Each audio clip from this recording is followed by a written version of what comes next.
Assalamualaikum warahmatullahi wabarakatuh. Sahabat muslimah Bangil yang dirahmati Allah, baru-baru ini kita mendengar bahwa pemerintah mengeluarkan peraturan pemerintah atau PP nomor 28 tahun 2024 terkait pelaksanaan Undang-Undang nomor 17 tahun 2023 tentang kesehatan. Salah satunya pada pasal 103 ayat 4 yang menyatakan bahwa kontrasepsi yang dimaksud adalah A. Deteksi dini penyakit atau screening, B. Pengobatan, C. Rehabilitasi, D. Konseling, dan E. Penyediaan alat kontrasepsi. Sahabat muslimah Bangil yang dirahmati Allah, satu hal yang mungkin perlu untuk dikritisi dari PP ini adalah yakni poin penyediaan alat kontrasepsi bagi pelajar. Dalam pandangan Islam, jelas ini merupakan perkara yang haram dan tidak etis. Kenapa? Karena notabene di Indonesia pelajar itu berarti ya belum menikah gitu. Bagaimana kemudian pelajar yang belum menikah ini diberikan alat kontrasepsi? Apakah ini tidak sama halnya dengan pelegalan zina? Selama ini alat kontrasepsi yang tidak diatur pelayanannya saja sudah membuat banyak remaja yang membelinya dan kemudian melakukan seks bebas hingga hamil di luar nikah. Apalagi ketika ini diberikan pelayanan. Sungguh ini sangat di luar nalar. Selain melegalkan zina, pengaturan ini juga akan merusak nasab dari bayi-bayi yang lahir dalam hubungan di luar pernikahan. Dan siapa juga nanti yang akan mengambil tanggung jawab sebagai orang tua? Ya, sungguh kerusakan generasi ke depan akan semakin merajalela.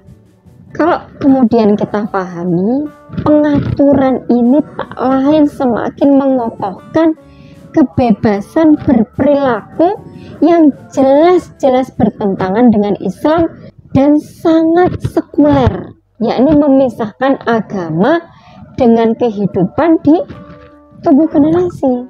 Ini tak lain semakin mengokohkan kebebasan berperilaku yang jelas-jelas bertentangan dengan Islam. Ya, sebaliknya remaja akan menjadikan sekularisme, yakni pemisahan agama dengan kehidupan ini sebagai tolak ukur beraktivitas mereka.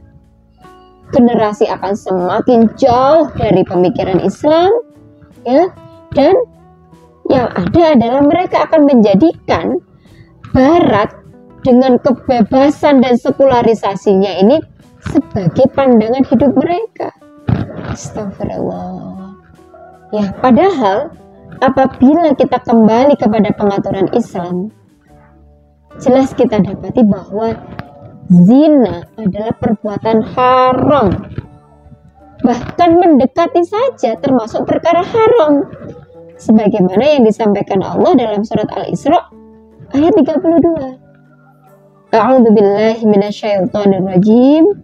Wala taqrabuz zina innahu kana fahisyatan wa sa'a sabila. Janganlah kalian mendekati zina.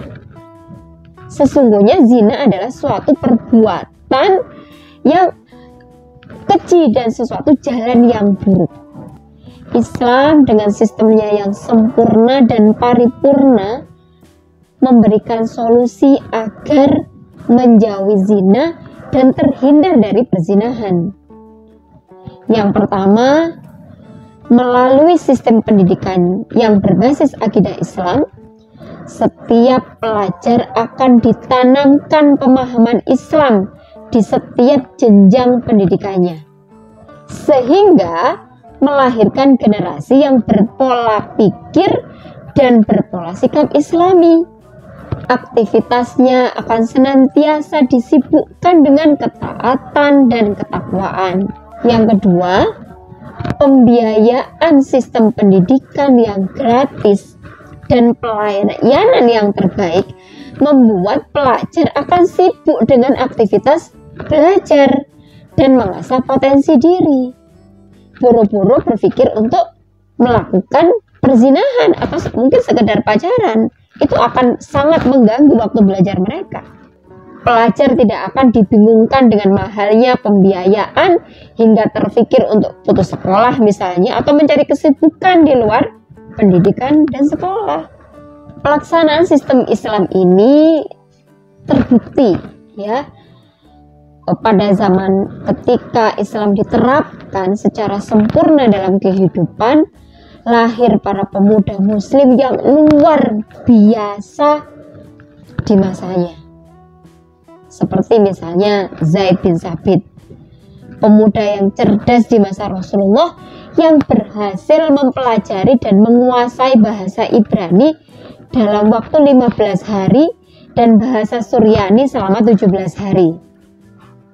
Ibnu Sina, ilmuwan muslim pada masa Khilafah Abbasiyah yang kini dikenal sebagai bapak kedokteran dunia, telah mempelajari ilmu kedokteran di usia 16 tahun dan membuka praktek di usia itu juga. Masya Allah.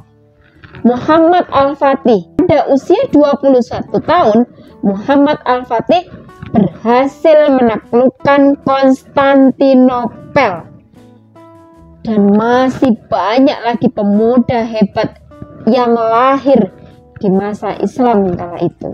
Ketiga, sistem pergaulan yang terpisah ya antara perempuan dan laki-laki membuat naluri berkasih sayang dan hawa nafsu tidak mudah muncul dan sangat terkondisikan dengan baik.